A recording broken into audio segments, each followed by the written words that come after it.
Hello friends, welcome to winning மகா சமையல். இன்றைக்கி நம்ம சேனலில் குழம்பு மிளகாய் தூள் அரைப்பது எப்படின்னு பார்க்கலாங்க. அதுக்கு முன்னாடி நம்ம சேனலை சப்ஸ்கிரைப் பண்ணாதவங்க சப்ஸ்கிரைப் பண்ணுங்கள். பக்கத்தில் இருக்கிற பெல் ஐக்கானை கிளிக் பண்ணுங்கள். அப்போ தாங்க நாங்கள் போடுற வீடியோஸ் எல்லாம் உங்களுக்கு நோட்டிஃபிகேஷனாக வந்து சேரும். வாங்க வீடியோக்குள்ளே போகலாம். 1 கிலோ காஞ்ச மிளகாய், தனியா 1 கிலோ, சீரகம் 100 கிராம், மிளகு 100 கிராம், 200 கிராம் துவரம் பருப்பு,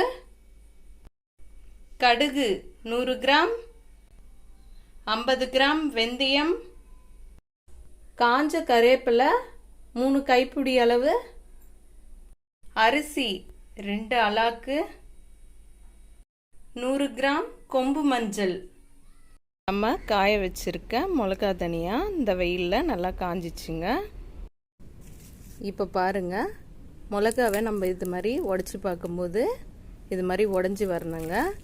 இது மாதிரி உடையும் போது மிளகாத்தூள் அரைக்கிறதுக்கு கரெக்டான கன்சிஸ்டன்சியில் இருக்குங்க. இப்போ மிளகா இப்போ இதை எடுத்துடலாங்க. இப்போ நம்ம காமிச்ச எல்லா பொருட்களையும் நம்ம வறுத்துக்கலாங்க. இப்போ கடாய் வச்சிருக்கேன் வறுக்கிறதுக்காக. கடாய் சூடாயிடுச்சுங்க. ஃபர்ஸ்ட் வந்து நம்ம துவரம் பருப்பு வறுத்து எடுத்துக்கலாம்.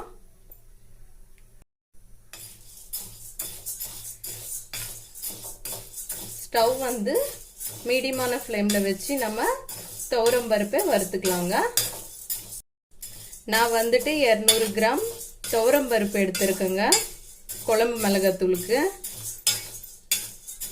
உங்களுக்கு கடலைப்பருப்பு வேணும்னா 100 கிராம் கடலைப்பருப்பு, 100 கிராம் துவரம்பருப்பு எடுத்து வறுத்துக்கலாங்க. நான் கடலைப்பருப்பு எடுக்கிறதுனால 200 கிராம் துவரம்பருப்பை எடுத்துருக்கேங்க. துவரம்பருப்பு நல்லா வறுபட்டுடுச்சுங்க. இதை ஒரு பாத்திரத்தில் மாற்றிக்கலாம். அடுத்து சீரகத்தை வறுத்துக்கலாங்க.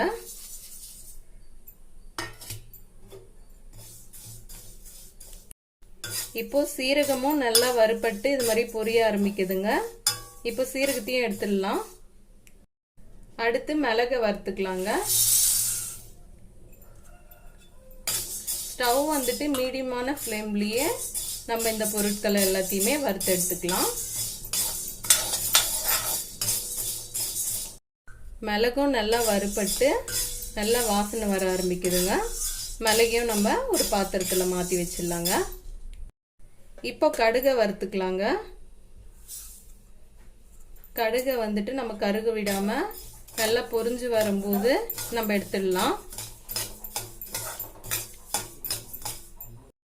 இது மாதிரி கடுகு நல்லா வறுபட்டு பொரிய ஆரம்பிக்கும் போது நம்ம கடுகை எடுத்துடலாங்க. கடுகை கருகு விட்டோம்னா நம்ம குழம்பு மிளகாத்தூளோட டேஸ்ட் மாறிடுங்க. அதனால கடுகு வறுக்கும் போது வந்துட்டு அது பொரிஞ்சு வரும்போதே எடுத்துடலாங்க. அடுத்து வந்து வெந்தயத்தை வறுத்துக்கலாம். வெந்தயத்தை வறுத்துக்கலாங்க.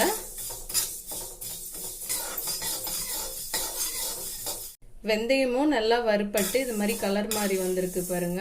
நல்லா வாசனையாகவும் இருக்குதுங்க. இப்போ இதை நம்ம எடுத்துடலாம். இப்போ அரிசியை வறுத்துக்கலாங்க. இதுக்கு வந்து நான் புழுங்கல் அரிசி எடுத்திருக்கேன்.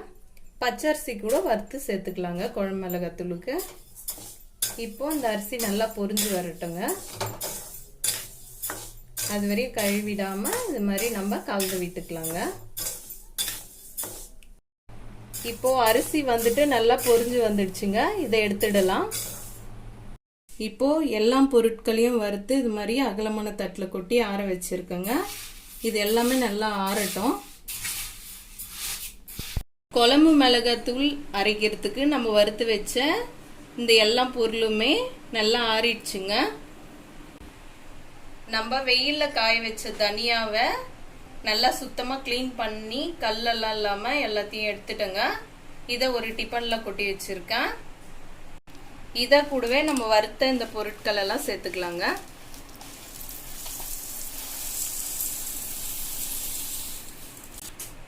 இதை கூடவே நம்ம காய வச்சிருந்த இந்த மஞ்சள் கொம்பையும் சேர்த்துக்கலாங்க.